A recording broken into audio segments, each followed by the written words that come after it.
Bahama Port Authority taking steps to clean up the city.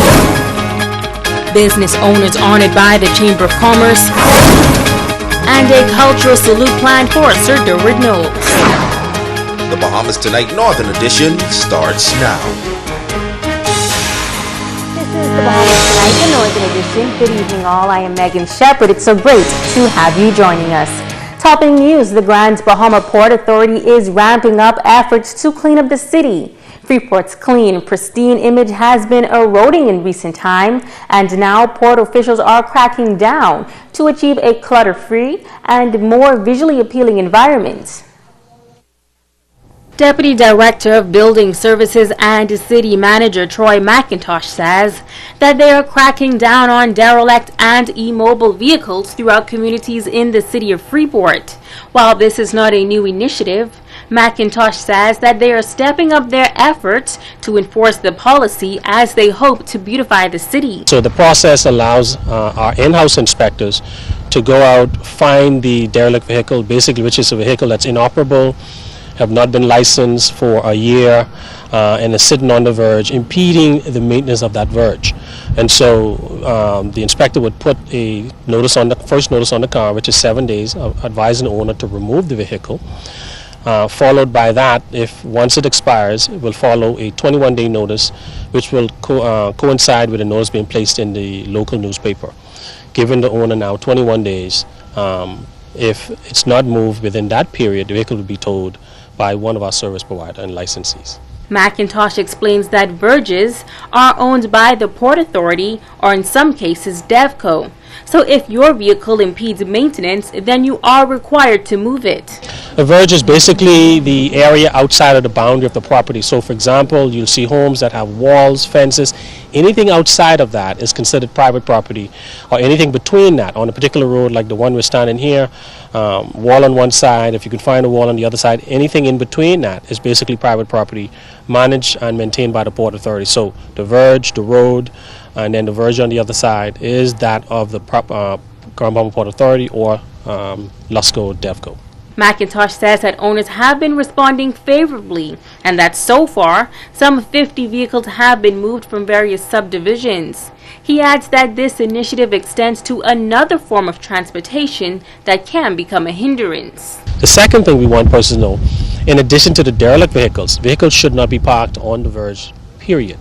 Those vehicles or owners of those properties would have provided driveway for those vehicles to park in. And so again, we've noticed the degradation of verges because again, persons are abusing the use of the verges. Now, it's not only cars, but if you have boats on the verges, those things should not be there. And eventually, if you haven't seen yours in the papers, eventually you will see it in the papers.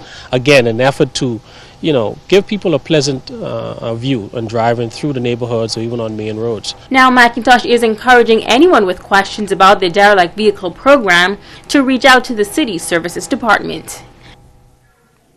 The Minister of Transport and Local Government, the Honorable Frankie Campbell, completing a 2-day visit to Grand Bahama.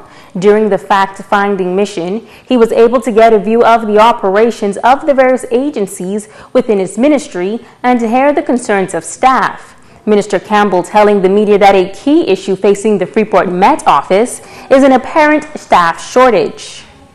There is a serious staff shortage in the Met Office owing to the technical expertise that are necessary, combined with the fact that there may have been a neglect for a proper succession plan. So I want to first of all give a great debt of gratitude to the skeleton staff that is there, that I'm satisfied have been doing an awesome job. If we look at the results and response that we've gotten thus far in this hurricane season, that's... Minister Campbell says his ministry will endeavor to fix the issue in short order. We have some persons in training in the pipeline, however they are more than 2 years out, and so I'm asking for those who are holding the line to be encouraged that help is on the way.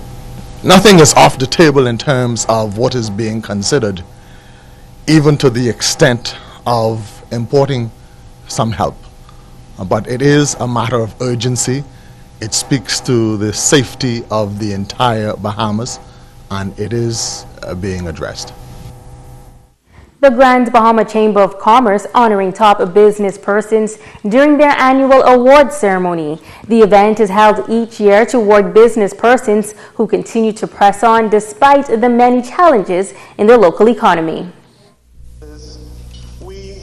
The Chamber of Commerce Business Excellence Awards ceremony recognizing businesses for long service in the community, as well as offering encouragement to those new entrepreneurs.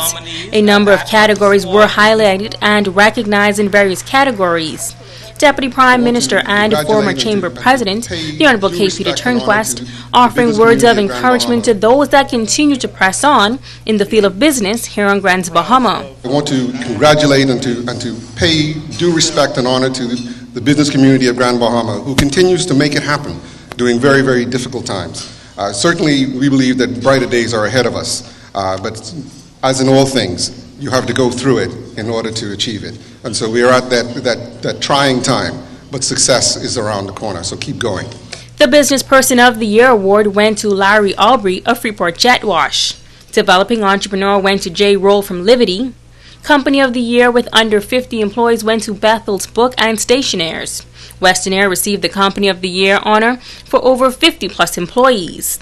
Philanthropic Business Person of the Year is Eddie Wan Jr., and a Lifetime Achievement Award went to Fred Smith, QC. Business of the Year award went to Sanitation Services Limited for their commitment following Hurricane Matthew. General Manager Lou Carroll accepted the award on behalf of the hardworking team. I'm merely accepting this award on behalf of the people that truly earned it, and that's the employees of Sanitation Services. I know that you see the guys that walk 30 miles a day picking up litter, the garbage collection crew that 365 days a year, 24/7, they're out there. We have a roll-off crew. We service the hotels, we service the ships, and those are the people that really do it, and I want to publicly thank them, congratulate them, and give them the kudos because they really deserve it. A man is hospitalized tonight with gunshot wounds about the body following a shooting incident in the Redwood Lane area. The incident occurred shortly after 4 p.m. The victim was rushed to hospital, but his condition is not known at this time. This is a developing story. We will bring you further details as soon as the information becomes available. Immigration officers apprehending a group of 7 undocumented Haitian nationals after they were unable to produce proof of their legal status in the country. They were picked up in various communities in Freeport, Pinders Point, and 8 Mile Rock. According to reports, they all claim that they came to the country illegally by boat. The migrants, 4 males and 3 females, were processed and flown to Nassau to be housed at the detention center. ZNS News has learned that one of the illegal migrants is a repeat offender who was arrested 2 years ago for taking preparatory steps to enter the United States illegally. Back then, he was fined, given a sentence, and was eventually deported, but he somehow made his way back to the Bahamas. Stay with us, the Bahamas Tonight. The Northern Edition continues in just a moment.